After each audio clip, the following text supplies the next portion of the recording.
میرے پاس لے آؤ۔ فاروق اعظم رضی اللہ تعالیٰ عنہ نے بڑی چاپقدستی سے تلوار کا پٹا اس کی گردن میں ڈال کر فوراً اسے قابو کر لیا اور رسول اللہ صلی اللہ علیہ وآلہ وسلم کی خدمت میں پیش کر دیا۔ نبی اکرم صلی اللہ علیہ وآلہ وسلم نے جب اسے اس حالت میں دیکھا تو حضرت عمر رضی اللہ تعالیٰ عنہ سے فرمایا کہ اسے چھوڑ دو، تو انہوں نے چھوڑ دیا۔ پھر آپ نے فرمایا عمر رضی اللہ تعالیٰ عنہ ذرا پیچھے ہٹ جاؤ۔ وہ تھوڑا سا پیچھے ہٹ گئے۔ پھر عمیر بن وہب کی طرف متوجہ ہو کر فرمایا عمیر قریب آ جاؤ۔ وہ قریب ہو گیا۔ عرض کی صبح بخیر۔ یہ زمانہ جاہلیت میں عربوں کا سلام تھا۔ رسول اللہ صلی اللہ علیہ وآلہ وسلم نے فرمایا عمیر اللہ تعالیٰ نے ہمیں تم سے بہتر سلام کا طریقہ بتا کر ہمیں عزت بخشی ہے۔ ہم السلام علیکم کہتے ہیں اور یہ اہل جنت کا اسلام ہے۔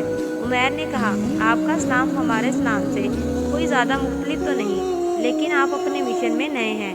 رسول اللہ صلی اللہ علیہ وآلہ وسلم نے ارشاد فرمایا عمیر کیسے آئے ہو؟ عرض کی میں اپنا قیدی چھڑانے آیا ہوں جو آپ کے قبضے میں ہے، برائے مہربانی سے چھوڑ کر مجھ پر احسان فرمائیں۔ آپ نے دریافت فرمایا تیری گردن میں یہ تلوار کیوں لٹک رہی ہے؟ اس نے عرض کی اللہ تعالیٰ نے اس تلوار کا منہ نکارا کر دیا ہے۔ کیا آپ نے بدر کے دن ہمارے پاس کچھ رہنے بھی دیا ہے؟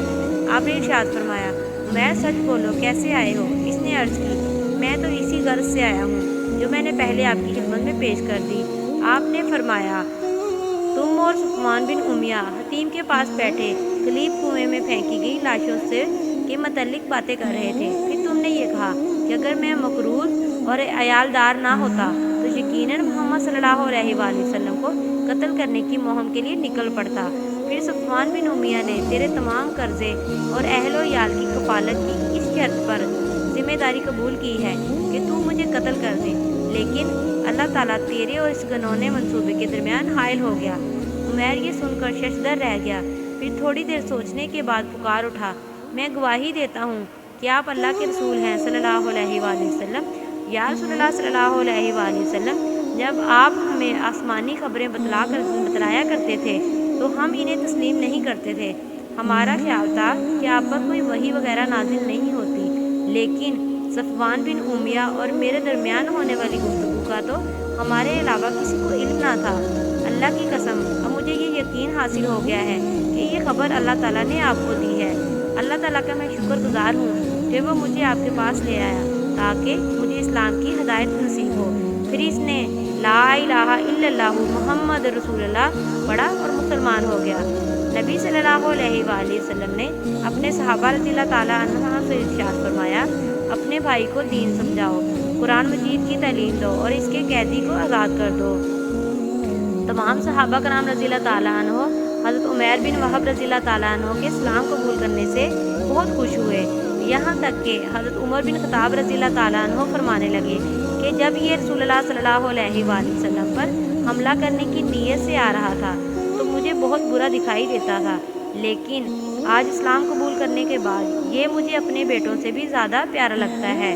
حضرت عمیر بن وہب رضی اللہ تعالیٰ عنہ نے اسلامی تعلیمات سے مستفیض ہو رہے تھے اور اپنے دل کو نور ایمان سے منور کر رہے تھے، اور اپنی زندگی کے ان خوشگوار ایام میں مکہ اور اہلیان مکہ کو بھول چکے تھے۔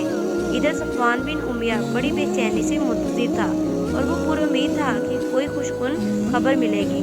جب بھی وہ کسی مجلس کے پاس سے گزرتا تو برملا کہتا قریشیوں خوش ہو جاؤ، تمہیں عنقریب ایک ایسی خبر ملنے والی ہے جو واقعہ بدر کی سنگینیوں کو بھلا دے گی۔ پھر صفوان بن امیہ کے لیے انتظار کی گھڑیاں طویل تر ہوتی چلی گئیں۔ اس کے دل میں آہستہ آہستہ بے چینی سریت کرنے لگی۔ وہ اس قدر اضطراب و قلق میں مبتلا ہو کر پہلو بدلنے لگا جیسے کہ انگاروں پر لیٹا ہوا ہو۔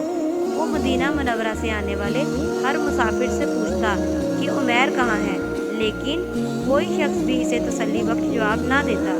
لیکن ایک مسافر نے اسے یہ بات بتا دی کہ حضرت عمیر رضی اللہ تعالیٰ عنہ تو مسلمان ہو گئے۔ یہ خبر اس پر بجلی بن کر گری، کیونکہ اسے پختہ یقین تھا کہ عمیر رضی اللہ تعالیٰ عنہ مسلمان نہیں ہو سکتا، خواہ ساری دنیا مسلمان ہو جائے۔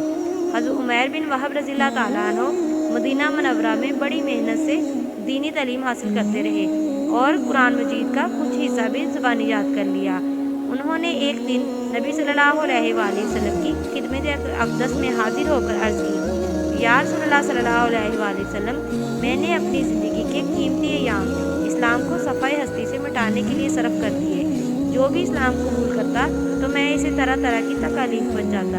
اب میری دلی تمنا ہے کہ آپ مجھے مکہ معظمہ جانے کی اجازت عنایت فرمائیں تاکہ میں قریش کو دین اسلام قبول کرنے کی دعوت دوں۔ اگر وہ میری بات تسلیم کر لیں تو بہتر، ورنہ میں انہیں اسی طرح دردناک اذیت دوں گا جس طرح کہ آپ کے صحابہ رضی اللہ تعالیٰ عنہ کو اذیت دیا کرتا تھا۔ رسول اللہ صلی اللہ علیہ وآلہ وسلم نے اجازت دے دی۔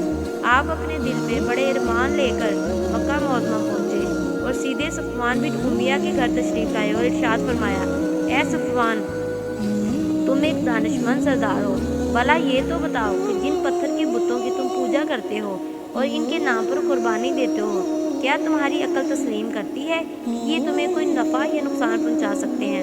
سن لو، میں اس بات کا اقرار کرتا ہوں کہ اللہ تعالیٰ کے سوا کوئی عبادت کے لائق نہیں اور حضرت محمد صلی اللہ علیہ وآلہ وسلم اللہ تعالیٰ کے رسول ہیں۔ حضرت عمیر بن وہب رضی اللہ تعالیٰ عنہ بڑی جان فشانی سے اہل مکہ کو دین کی دعوت دینے کے لیے دن رات مصروف ہو گئے۔ بہت سے لوگوں نے ان سے متاثر ہو کر اسلام قبول کر لیا۔